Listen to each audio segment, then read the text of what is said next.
Charge and current density பார்க்கலாம். So இது வந்து அடுத்த concept, charge and current density. நான் ஏற்கனவே சொன்ன மாதிரி வந்து கிளாஸில் சொன்ன மாதிரி வந்து ப்ராபபிலிட்டி நீங்கள் மெஷர் பண்ணி பார்த்தீங்கன்னா ப்ராபபிலிட்டி வந்து கிளைன்-கார்டன் ஈக்குவேஷனில் வந்து நெகட்டிவில் வந்துருக்கு. இது வந்து பார்த்தீங்க அப்படின்னா பாசிட்டிவில் வந்துருக்கு. Probability which never be negative. Probability வந்து பாசிட்டிவில் தான் இருக்க முடியும், நெகட்டிவ் இருக்கிறதுக்கு வாய்ப்பு இல்லை. நெகட்டிவ் இருந்தால் அர்த்தமே இல்லை. ஸோ அது ப்ராபபிலிட்டி டென்சிட்டி இதில் நம்ம மெஷர் பண்ண போகிறோம். இந்த ப்ராபபிலிட்டி டென்சிட்டி பார்த்தீங்க அப்படின்னா இதில் வந்து பாசிட்டிவாக வந்துருக்கு. கிளைன்-கார்டன் ஈக்குவேஷனில் வந்து ஸ்பெஷாலிட்டி ஆஃப் ரிலேட்டிவிட்டி அப்ளை பண்ணியிருக்காங்க. அது வந்து போசானுக்கு ஒர்க் அவுட் ஆயிருக்கு. சரியா? அந்த ஈக்குவேஷன் என்ன எடுத்திருக்காங்க, இந்த ஈக்குவேஷன் எடுத்திருக்காங்க. அந்த ஈக்குவேஷன் ரிலேட்டிவ்ஸ்டிக் ஹாமில்டோனியன் யூஸ் பண்ணியிருக்காங்க. ஸ்டார்டிங்கர் ஹிம்செல்ஃப் வந்து ஹெல்ப் பண்ணியிருக்காரு. இந்த இதில் முதல்ல நான் ரிலேட்டிவ்ஸ்டிக் ஹாமில்டோனியன் ட்ரை பண்ணியிருக்காங்க, அது ஒர்க் அவுட் ஆகலை. திருப்பி ரிலேட்டிவ்ஸ் ஹாமில்டோனியன் உள்ளுக்கு இன்சர்ட் பண்ணியிருக்காங்க, ஒர்க் அவுட் ஆயிடுச்சு. ஆனால் வந்து ஸ்ப்ரிங் கான்செப்ட் அதில் இல்லை. இப்போ இதில் என்ன பண்ணியிருக்கோம் அப்படின்னா இதில் வந்து அழகாக வந்து டிராக் ஹாமில்டோனியன் இன்சர்ட் பண்ணியிருக்காரு. டிராக் ஹாமில்டோனியன் மேலே இருக்க பார்த்தீங்களா, அதான் டிராக் ஹாமில்டோனியன். அதில் இன்சர்ட் பண்ணியிருக்காரு. அதுலேயே ஸ்பின் கான்செப்ட் ஆட்டோமேட்டிக்காக ஸ்பின் இருக்குது ஃபார் எலக்ட்ரான். அதனால வந்து இந்த வேல்யூ வந்து பார்த்தீங்கன்னா அதாவது ப்ராபபிலிட்டி டென்சிட்டி வேல்யூ பார்த்தீங்கன்னா பாசிட்டிவில் இருக்குது. முக்கியமான பாயிண்ட் கிளைன்-கார்டன் ஈக்குவேஷன் நெகட்டிவில் இருக்குது, இதில் வந்து பாசிட்டிவில் இருக்குது. ஸோ இதுதான் கரெக்டான theory. So relativistic quantum mechanics பார்த்தீங்கன்னா டிராக் ஹாமில்டோனியன் வந்து பயங்கர ஃபேமஸ் ஆனது. ஸோ எப்படி பண்ணலான்னு பார்ப்போம். Very easiest method. Dirac's relativistic wave equation is given by, நம்ம ஏற்கனவே தெரியும், அந்த ஹாமில்டோனியன் தெரியும். ஸோ ஈக்கு பிறகு நீங்கள் என்ன பண்ணலாம், IH cross d psi by dt போடலாம். சரியா? அந்த C ஆல்ஃபா டாட் P அது பிறகு என்ன எழுதலாம், நீங்கள் இந்த மாதிரி எழுதலாமா? P equal to minus IH cross del insert பண்ணிங்க அப்படின்னா யூ வில் கெட் திஸ். புரியுதா? Pக்கு பிறகு என்ன போடுவீங்க, மைனஸ் IH கிராஸ் டெல் போட்டிங்க அப்படின்னா அந்த ஈக்குவேஷன் இந்த ஈக்குவேஷனை மாறிடுச்சு. புரியுதா எல்லாருக்கும்? ஸோ இதுக்கு வந்து நீங்கள் வந்து காம்ப்ளெக்ஸ் கான்ஜுகேட் எடுக்கும். நம்ம வந்து குவாண்டம் மெக்கானிக்ஸ் 1ல் பார்த்தோம், என்ன பார்த்தோம் அப்படின்னா சைக்கு காம்ப்ளெக்ஸ் கான்ஜுகேட் எடுத்தீங்கன்னா சை ஸ்டார். கரெக்டா? ஆனால் இந்த இடத்துல இருந்து சை வந்து சை டேகரா மாறும். சை வந்து is consider as a matrix here. கிளியரா இருக்கா? அங்கே வந்து வேவ் ஃபங்க்ஷன். நம்ம குவாண்டம் மெக்கானிக்ஸ் 1ல் வந்து பார்த்தீங்கன்னா வேவ் ஃபங்க்ஷன், அவருடைய காம்ப்ளெக்ஸ் கான்ஜுகேட் எடுத்து பார்த்தீங்கன்னா சை ஸ்டார் காம்ப்ளெக்ஸ் கான்ஜுகேட் போட்டோம். ஆனால் இங்கே வந்து சையை வந்து நம்ம வந்து மேட்ரிக்ஸாக கொண்டு வர போகிறோம். என்ன ரீசன்? ஆல்ஃபாவும் மேட்ரிக்ஸ், மேலே பாருங்கள் ஆல்ஃபாவும் மேட்ரிக்ஸ், பவுலி ஸ்பின் மேட்ரிக்ஸ் எல்லாமே மேட்ரிக்ஸஸ், பீட்டாவும் மேட்ரிக்ஸ், 4x4 மேட்ரிக்ஸ். அப்போ சை எப்படி இருக்கும் உங்களுக்கு? மேட்ரிக்ஸை தான் இருக்க முடியும். காலம் வெக்டராக இருக்குது, 4 காம்பனன்ட்ஸ் இருக்குது, சை 1 சை 2 சை 3 சை 4. வழக்கமாக என்ன சொல்லுவாங்க அப்படின்னா இது ரெண்டும் ஸ்ட்ராங் காம்பனன்ட், இது ரெண்டும் வீக் காம்பனன்ட் சொல்லுவாங்க. அதை அடுத்த இதில் பார்ப்போம். ஓகே, ஸோ இதுதான் வந்து சையினுடைய இதுக்கு நீங்கள் சை டேகர் எடுத்தீங்கன்னு வச்சுக்கோங்க, காலம் வெக்டர் அப்படின்னா மாறுது, ரோ வெக்டராக மாறுது, வித் 4 காம்பனன்ட்ஸாக மாறுது. அதனால தான் இது வந்து சை ஸ்டார் போடக்கூடாது, இது வந்து சை டேகர், மறந்துடாங்க. சரி, அதனால என்ன பண்ணியிருக்கோம், இதுக்கு நீங்கள் காம்ப்ளெக்ஸ் கான்ஜுகேட் எடுத்தீங்கன்னா யூ வில் கெட் திஸ். அடுத்தது வெரி இம்பார்ட்டன்ட். இப்போ டேகர் எடுத்தீங்க அப்படின்னா, ஹெர்மிஷன் அட்ஜாயிண்ட் எடுத்தீங்க அப்படின்னா என்ன ரூல் என்ன சொல்லுது? AB whole Daguerre equal to B Daguerre A Daguerre. மேட்ரிக்ஸாக இருக்கிறதுனால உங்களுக்கு வந்து B டேகர் A டேகர் தான் மாறும். இதான் ரூல். ஸோ ஏன்னா A is consider as a matrix, B is consider as a matrix. So இந்த மாதிரி ரூல் இருக்கு. அப்போ வந்து B சை ஹோல் ஸ்டார் எப்படி மாறும் உங்களுக்கு? சை டேகர் B டேகர் இந்த மாதிரி வந்து உங்களுக்கு மாறும். B Daguerre equal to B நம்மளுக்கு என்ன தெரியும், அதனால வந்து சை டேகர் B இந்த மாதிரி மாறும். ஸோ B வந்து நான் சொன்ன மாதிரி 4x4 மேட்ரிக்ஸ், சையும் 4x4 மேட்ரிக்ஸ். சை டேகர் வந்து இந்த மாதிரி எழுதலாம் நீங்கள். அதே மாதிரி alpha Daguerre equal to alpha, beta Daguerre equal to beta. இந்த கான்செப்ட்லாம் உங்களுக்கு தெரியும். ஸோ இப்போ வருவோம் நம்ம இதுக்கு. நீங்கள் என்ன பண்ணுறீங்க, காம்ப்ளெக்ஸ் கான்ஜுகேட் நீங்கள் எடுக்கிறீங்க. இதுக்கு காம்ப்ளெக்ஸ் கான்ஜுகேட் எடுக்கணும், டேகர் எடுக்கணும், Hermitian adjoint. So Hermitian adjoint போது சை என்னவா மாறுது, சை டேகராக மாறுது. இங்கே வந்து ஒரு மைனஸ் சை இருக்குது, அதனால ப்ளஸ்ஸாக மாறிடுது. நான் சொன்ன மாதிரி வந்து AB ரூல் அப்ளை பண்ணும். AB Daguerre equal to B Daguerre A, B Daguerre A Daguerre. அப்போ அப்ளை பண்ண இது அப்படி மாறி வரும். மாறி வந்துச்சு அப்படின்னா உங்களுக்கு என்ன கிடைக்கும் பாருங்க, del psi Daguerre dot alpha. புரியுதா? அதனால பீட்டா MC ஸ்கொயர் சை இருக்கு. So you will get MC square constant வெளியே எடுத்துரும்.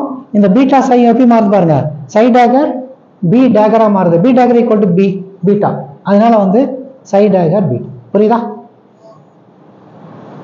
இப்போ என்ன பண்ணுறோம் அப்படின்னா இந்த ஈக்குவேஷனை வந்து சை டயகரால நீங்கள் வந்து லெஃப்டில் மல்டிப்ளை பண்ணுங்கள்.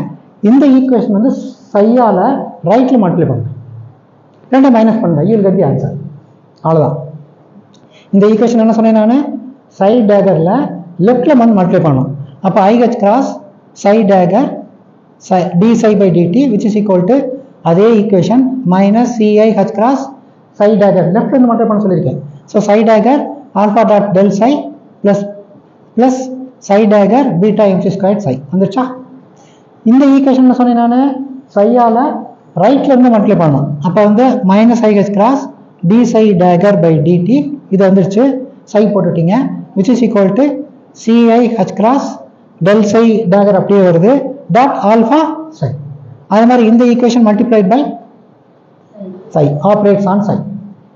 எல்லாருக்கும் இது புரியுதா? இப்போ இதுலேருந்து இதை மைனஸ் பண்ணுங்க. நான் சொன்ன மாதிரி வந்து அல்டிமேட் ரிசல்ட் வந்து என்ன கிடைக்கும் அப்படின்னா பாசிட்டிவ்ல வரும். பிளெயின் கார்டன் ஈக்குவேஷனில் நெகட்டிவ்ல வந்துருக்கு. அதான் வந்து அக்செப்ட் பண்ணலை. ஸோ இதுதான் வந்து complete theory relativistic quantum mechanics. So நான் சொன்ன மாதிரி சப்ரைட் பண்ணுங்க. ஓகே, இதுலேருந்து இதை சப்ரைட் பண்ணிங்க அப்படின்னா this will become plus. So ப்ளஸ்ஸாக மாறிடு. இந்த இதை பாருங்கள், ரைட் ஹேண்ட் சைடில் ரைட் ஹேண்ட் சைடில் செகண்ட் இதுவும் பாருங்கள், இதுவும் சார் இதுவும் பாருங்கள், ரெண்டும் ஒன்றா இருக்குது. ஸோ மைனஸ் பண்ணிங்க அப்படின்னா 0 ஆகிடும். இது இந்த ஃபேக்டர் மட்டும்தான் உங்களுக்கு வரும். ஸோ இந்த ஃபேக்டர் மட்டும்தான் வரும், அது 0 ஆகிடும். Okay, common terms MC square வெளியே எடுத்தீங்க அப்படின்னா தட் பிகம்ஸ் 0. ஸோ இந்த ஃபேக்டர் அப்படியே இங்கே எழுதியிருக்கேன், இந்த இதை அப்படியே எழுதியிருக்கேன் ஃபர்ஸ்ட் எக்ஸ்பிரஷன். இதில் உள்ள ஐஹெச் கிராஸ் ரெண்டும் கேன்சல் பண்ணிருக்கேன். இந்த மைனஸ் சி காமன் ஃபேக்டர் எடுத்தாச்சு. ஓகே, எல்லாருக்கும் இது புரியுதா? இதை நம்ம எப்படி எழுதலாம்? நீங்கள் d by dt partial D by dt psi dagger sign எழுதலாம். இதை வச்சுட்டு இதை டிஃபரன்ஷியேட் பண்ணணும், ப்ளஸ் இதை வச்சுட்டு இதை டிஃபரன்ஷியேட் பண்ணணும். இந்த ஃபேக்டர் வந்துருச்சா? D psi dagger by dt இந்த இருக்கு, d psi dagger by dt இதை கான்ஸ்டன்டா வச்சுட்டாச்சு. அடுத்து என்ன பண்ணுறோம்? இதை கான்ஸ்டன்டா வச்சுட்டு இதை டிஃபரன்ஷியேட் பண்ணணும். இதை கான்ஸ்டன்டா வச்சுட்டு இதை டிஃபரன்ஷியேட் பண்ணியாச்சு. ஸோ இதுக்கு போல நீங்கள் எப்படி எழுதலாமா? இதே மாதிரி வந்து இதை வந்து ஷார்டன் பண்ணி இப்படி எழுதலாம். இதை வச்சுட்டு இதை டிஃபரன்ஷியேட் பண்ணணும், ப்ளஸ் இதை வச்சுட்டு இதை டிஃபரன்ஷியேட் பண்ணணும். போட்டு பாருங்க, ஆல்ஃபா இருக்கு, ஃபர்ஸ்ட் இதை பண்ணிருக்கீங்க, இதை டிஃபரன்ஷியேட் பண்ணிருக்கீங்க, டெல் சை ஸ்டார் அப்படியே சை டேகர் அப்படியே வச்சிருக்கீங்க, டெல் சை வந்துருச்சு. ரெண்டாவது என்ன பண்ணிருக்கீங்க? இதை டிஃபரன்ஷியேட் பண்ணிருக்கீங்க, டெல் சை போடுங்க, del psi Daguerre. So del psi Daguerre dot alpha சை. புரியுதா? இப்போ இந்த டேர்ம் வந்து this is nothing but probability density term. ஏற்கனவே நமக்கு தெரியணும் ப்ராபபிலிட்டி டென்சிட்டி டேர்ம். அதனால வந்து இதை வந்து dp function of r comma t divide by dt. இந்த ஃபேக்டர் வந்து இந்த ஜே கமா ஆர்டின்னு வந்து போடுறாங்க. இது வந்து current density, probability current density. இந்த ஃபேக்டர் வந்து ப்ராபபிலிட்டி கரண்ட் டென்சிட்டி. ஓகே, இந்த ஃபேக்டர் வந்து ப்ராபபிலிட்டி டென்சிட்டி. இந்த ஈக்குவேஷன் பேர் வந்து ஈக்குவேஷன் ஆஃப் கண்டினியூட்டி. ஓகே, இந்த ஈக்குவேஷன் வந்து ஈக்குவேஷன் ஆஃப் கண்டினியூட்டி. ஸோ இது வந்து ப்ராபபிலிட்டி டென்சிட்டி சொன்ன மாதிரி, இது வந்து ப்ராபபிலிட்டி கரண்ட் டென்சிட்டி. ஆன்சர் என்ன கிடைக்குது அப்படின்னா பாசிட்டிவ்ல தான் வருது. Okay, so equation 9.148 is known as equation of continuity and this is called probability density, that is called probability current density கொடுத்துருக்காங்க. ஸோ நான் சொன்ன மாதிரி வந்து கிளைன் கார்டன் ஈக்குவேஷனில் நெகட்டிவ் ப்ராபபிலிட்டி வந்திருக்கு, இதில் வந்து பாசிட்டிவ் ப்ராபபிலிட்டி வந்திருக்கு. இதில் சி ஆல்ஃபா இந்த இடத்துல சி ஆல்ஃபா வந்து பார்ட்டிகல் வெலாசிட்டி அப்படின்னு சொல்லி சொல்கிறாங்க. ஸோ பார்ட்டிகல் வெலாசிட்டினா என்னன்னு பார்ப்போம். இதில் லாஸ்ட் ஸ்லைட் பார்ட்டிகல் வெலாசிட்டினா என்னன்னு பார்ப்போம். So thus the expression for P has a same form as non electricity. Non electricity இதே மாதிரி தான் நம்ம பார்த்தோம், யூனிட் 1ல் வந்து பார்த்தோம். கன்சர்வேஷன் ஆஃப் மொமெண்டத்தில் வந்து இதே மாதிரி வந்து பார்த்தோம். So we are going to show that C alpha represent the particle velocity. Particle வெலாசிட்டியை வந்து ரெப்ரசன்ட் பண்ணுதா இல்லைன்னு சொல்லி பார்க்க போகிறோம். So you consider the dx by dt equal to 1/h cross x, hன்னு எடுத்துட்டேன். ஓகே, இது வந்து ஈக்குவேஷன் ஆஃப் மோஷன் நம்மளுக்கு எதுவுமே தெரியும். IH cross dx by dt equal to x, h. புரியுதா? ஈக்குவேஷன் ஆஃப் மோஷன் நம்மளுக்கு எதுவுமே தெரியும். IH cross dx by dt equal commutator x, h. இந்த 1/i IH cross கீழே கொண்டு வந்திருக்காங்க, that's all. So 1/i cross x, h. Hamiltonian Dirac Hamiltonian use பண்ண போறீங்க. ஸோ டிராக் ஹாமில்டோனியன் இந்த இருக்கு, பிக்கு பதிலாக மைனஸ் IH cross டெல் போட்டாச்சு. இந்த ஈக்குவேஷன் அப்படியே வந்துருச்சு. ஓகே, ஸோ இதில் வந்து இதை வந்து நம்ம என்ன பண்ணோம் அப்படின்னா காம்படேஷன் ரூல் அப்ளை பண்ண போகிறோம். இது இந்த இதுக்கு. ஓகே, இந்த ஆன்சர் எப்படி கிடைக்குதுன்னு பார்ப்போம். நான் சொன்ன மாதிரி வந்து எக்ஸ் வித் பீட்டா கம்யூட் ஆகிடும், வராது. இந்த அந்த இது வரவே வராது, இந்த கம்யூட்டேஷன் வராது. இந்த கம்யூட்டேஷன் மட்டும்தான் வரும். இதில் வந்து ரெண்டு இருக்குது, எக்ஸ் வித் ஆல்ஃபா எக்ஸ் இருக்குது, எக்ஸ் வித் டெல் இருக்குது, ரெண்டு ஃபேக்டர் இருக்குது சரியா. எக்ஸ் வித் ஆல்ஃபா இருக்குது, இன்னொன்று வந்து எக்ஸ் வித் டெல் இருக்குது.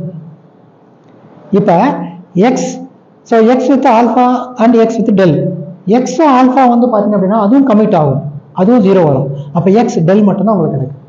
ஆல்ஃபா எக்ஸ் கான்ஸ்டன்ட் ஆகுது. அப்போ நீங்கள் போட்டிங்க அப்படின்னா உங்களுக்கு என்ன கிடைக்கும், X del minus del x வரும். ஆல்ஃபா வந்து கான்ஸ்டன்ட். திருப்பி ரிப்பீட் பண்ணுறேன், எக்ஸ் வந்து பீட்டாவோட கமிட் ஆகுது, ஆன்சர் வந்து 0. அடுத்து உள்ளுக்கு வந்தீங்க அப்படின்னா இந்த ஃபேக்டர் வராது, இது ரெண்டு மட்டும்தான் இருக்குது. இங்கே ரெண்டு டேர்ம்ஸ் இருக்குது, இங்கே வந்து ஒரு டேர்ம் இருக்குது, எக்ஸ் மட்டும்தான் இருக்குது, இங்கே ரெண்டு இருக்குது, ஆல்ஃபாவும் இருக்குது டெல் இருக்குது. அப்போ எக்ஸ் வித் ஆல்ஃபா போட்டிங்கன்னா அதுவும் 0 ஆயிரும். எக்ஸ் வித் டெல் போட்டிங்க அப்படின்னா கமிட் ஆயிரும், 0 ஆயிரும் கமிட் ஆயிரும். எக்ஸ் வித் டெல் போட்டிங்க அப்படின்னா உங்களுக்கு ஆன்சர் வந்து என்ன கிடைக்கும், X del minus del X. A comma பிக்கு எப்படி போடுவோம், ஏபி மைனஸ் பிஏ. அப்போ X del minus del X, alpha கான்ஸ்டன்டா இருக்கும். அப்போ என்ன கிடைக்கும் உங்களுக்கு, alpha X del minus alpha del எக்ஸ்னு வரும். புரியுதா? இங்கே எத்தனை மைனஸ் இருக்கு, ஆனால் என்னவா மாறும், ஃபர்ஸ்ட் டேர்ம் மைனஸ் ஆகும், செகண்ட் டேர்ம் ப்ளஸ்ஸாக மாறிடுது. ஏபி மைனஸ் பிஏல முன்னாடி மைனஸ் இருந்துச்சு அப்படின்னா மைனஸ் ஏபி பிளஸ் பிஏன்னு வரும் கரெக்டா. ஸோ அதே மாதிரி இங்கே வந்து பார்த்தீங்கன்னா ஒரு மைனஸ் இருக்கிறதுனால ஃபர்ஸ்ட் டேர்ம் வந்து மைனஸாக மாறி, செகண்ட் டேர்ம் வந்து ப்ளஸ்ஸாக மாறி. இதைத்தான் நான் சொன்னேன். என்ன சொன்னேன், அதாவது alpha X X del plus alpha X del எக்ஸ்ன்னு சொன்னேன். இது வந்து உங்களுக்கு ஆட்டோமேட்டிக்காக இந்த டேர்ம் வந்து 0 ஆயிரும். ஆல்ஃபா எக்ஸ் டெல் எக்ஸ் இருக்கு, டெல் வந்து என்னது, partial D by DX, DX by DX, DX by DX answer வந்து 1. Alpha X multiplied by C, ஐகஸ் கிராஸ் கேன்சல் பண்ணிட்டீங்கன்னா சி ஆல்ஃபா. இந்த சி ஆல்ஃபா வந்து என்ன அப்படின்னா velocity operator. Okay, this is introduced to velocity operator. இந்த இதில் இந்த சி ஆல்ஃபா வந்துருக்கு பார்த்தீங்களா, இது வந்து வெலாசிட்டி ஆப்ரேட்டர்னு வந்து சொல்கிறாங்க. ஓகே, திஸ் ஆன்சர் வந்து எக்ஸிஸ்ட், இது ஆன்சர் வந்து பாசிட்டிவ் இருக்குது. இந்த பாசிட்டிவ் தான் இதனுடைய ப்ளஸ் பாயிண்ட். ஓகே, ஸோ இதோட வந்து என்னுடைய செஷன் வந்து முடியுது. Okay, will see in the next class.